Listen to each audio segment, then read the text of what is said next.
Imagine being told by your own sister that you read too embarrassing to sit at her Thanksgiving table.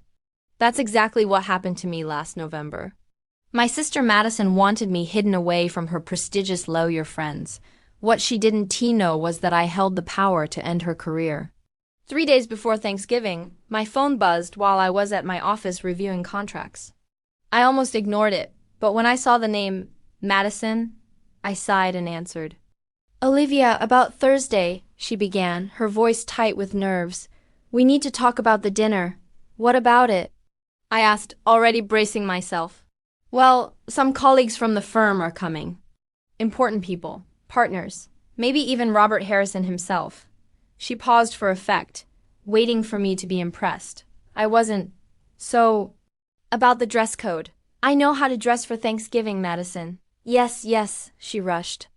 It's just, when they ask what you do, maybe just say you're in climate control consulting.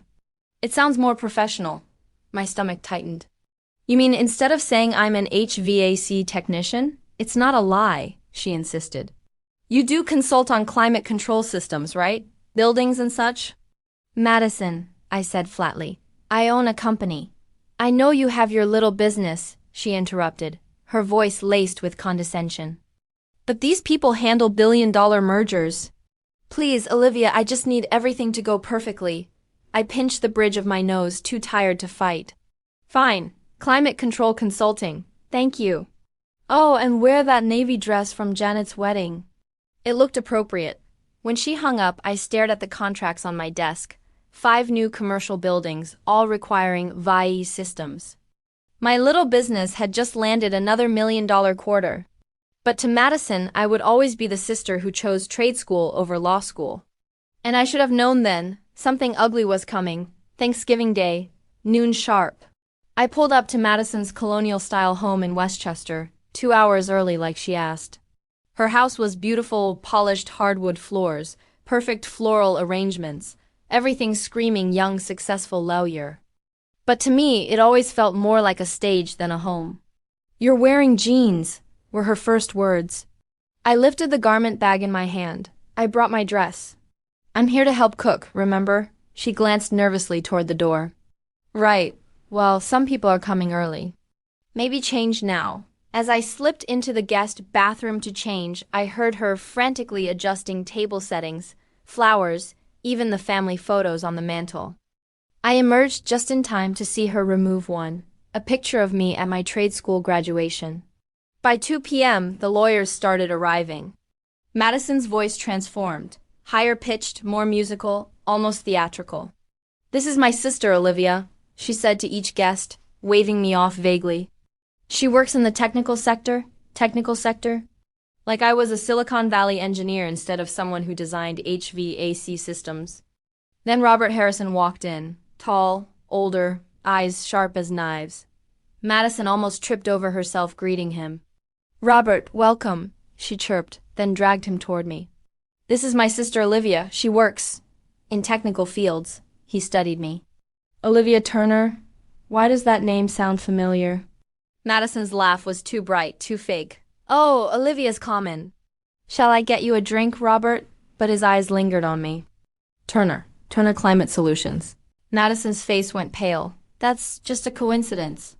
My sister does small repairs, residential. I opened my mouth to correct her, but her warning glare stopped me cold.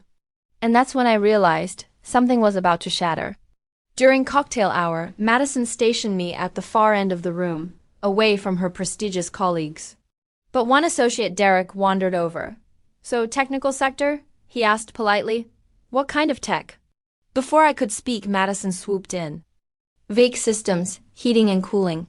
She fixes air conditioners, Derek chuckled politely, his expression shifting, the same look I'd seen 100 times. Dismissive. Actually, I tried, but Madison cut me off. Olivia calls her repair jobs a company. It's sweet, really. She has big dreams. I felt heat rise in my face. Derek excused himself and Madison turned on me.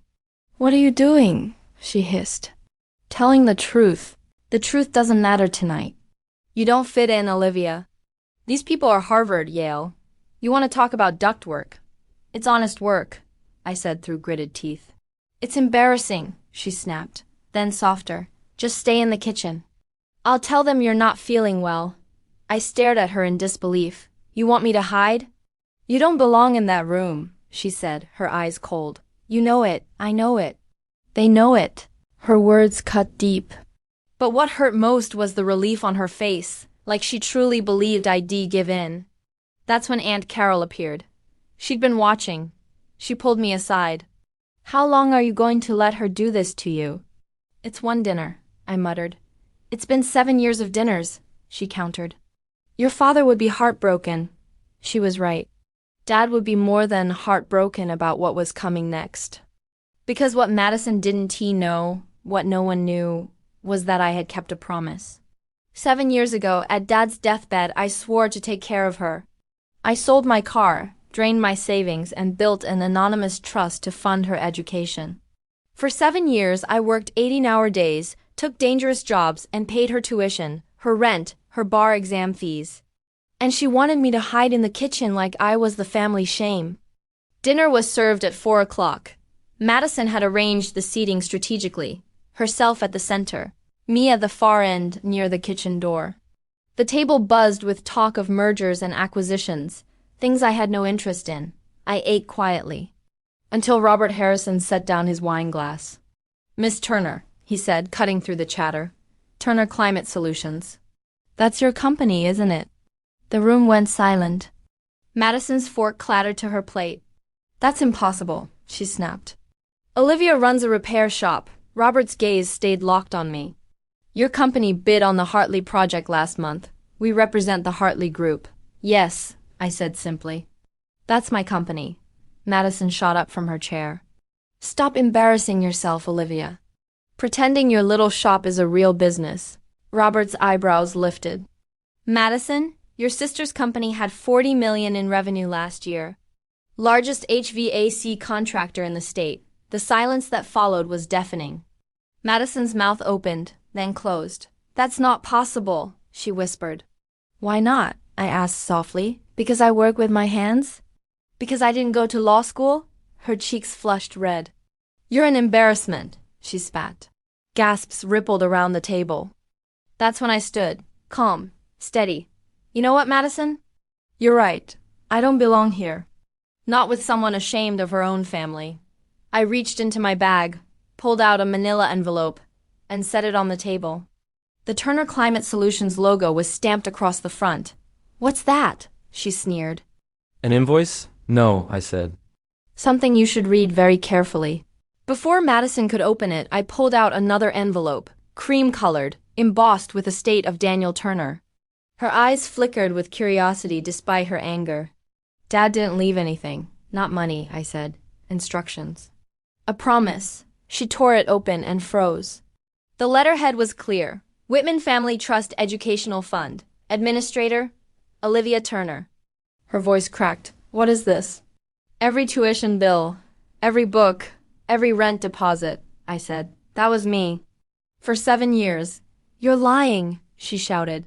Aunt Carol stepped forward. She's not lying. I notarized it myself. The room erupted in murmurs. Robert Harrison's eyes narrowed with interest. Madison's hands shook. You couldn't possibly afford. Because I'm just blue-collar? I cut in. A repair person? Wrong. I own the largest HVAC company in the state.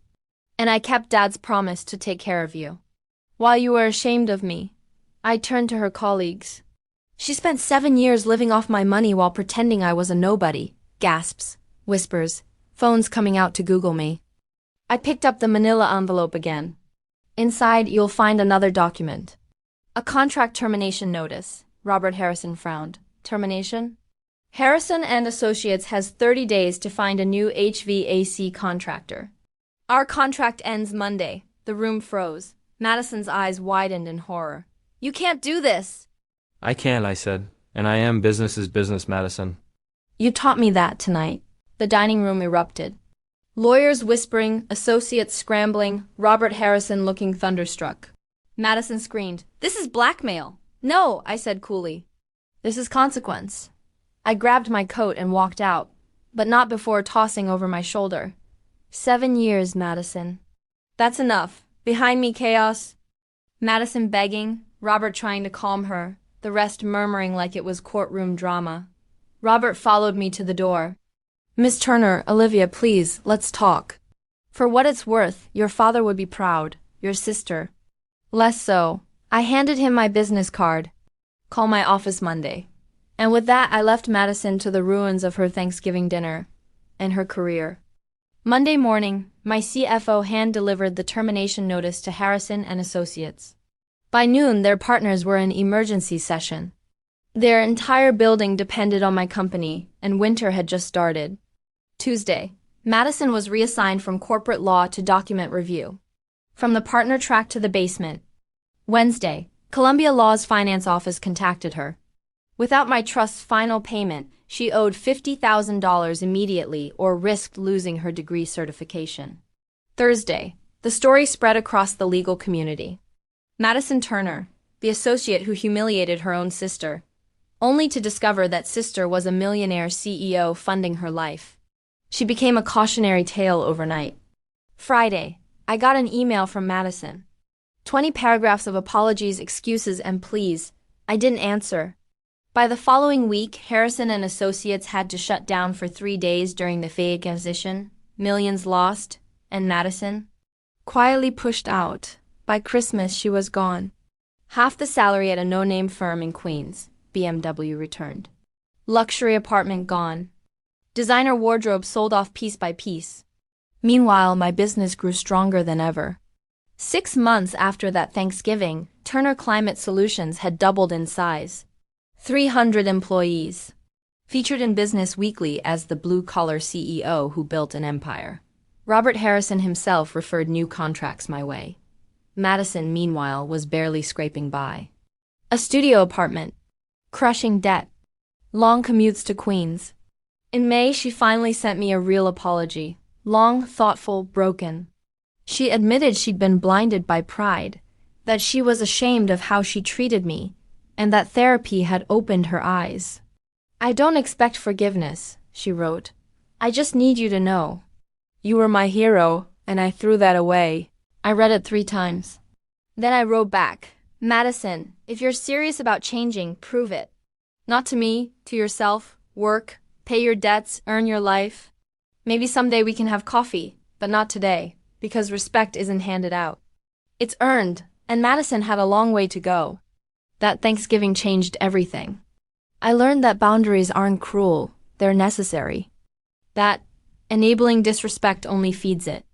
And that honest work, no matter how humble, has dignity. Madison forgot where she came from, and it destroyed her. So tell me, have you ever had to cut ties with someone who disrespected your sacrifices?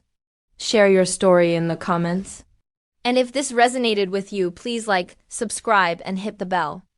Remember, your worth isn't your job title. It's your character. Never forget where you came from.